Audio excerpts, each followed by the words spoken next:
Tout commence par un billet. Objet rassurant, presque cérémoniel. Vous le tenez entre vos mains comme une promesse contractuelle avec le réel. Vous avez payé, donc vous partirez. Logique, irréprochable, presque touchante. Erreur. Vous avez prévu votre week-end. Erreur plus grave. Vous arrivez à la gare, ponctuel, organisé, encore persuadé que le monde obéit à une logique minimale. Le quai est affiché, le train aussi. Tout semble en place. Une certaine tranquillité vous envahit. Vous regardez autour de vous. D'autres voyageurs partagent ce calme résigné, cette confiance fragile qui précède toujours la révélation. Erreur de débutant.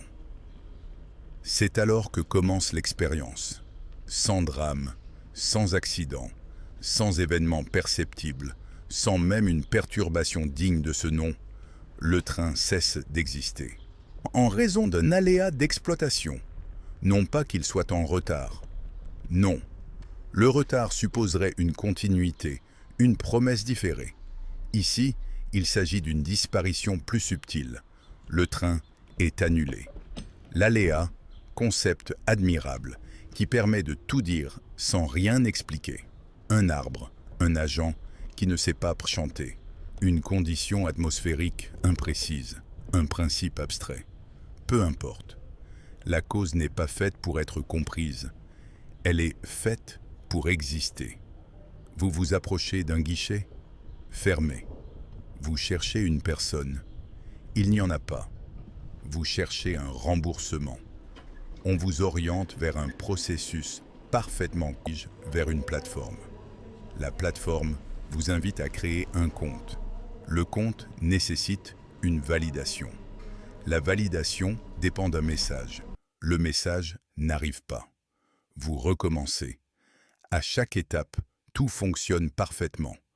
Chaque élément accomplit exactement sa fonction. Et pourtant, l'ensemble ne produit aucun résultat. Vous comprenez alors que le système ne vise pas l'échec, il vise la persistance. Finalement, une évidence s'impose.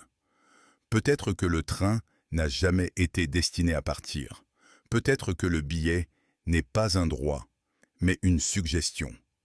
Peut-être que le voyage n'est pas un trajet, mais une illusion nécessaire. Vous quittez la gare, alors vous sortez, et soudain, une évidence brutale s'impose. Le train n'est pas un moyen de transport. C'est une hypothèse. Le train n'est pas fait pour partir. Il est fait pour être attendu.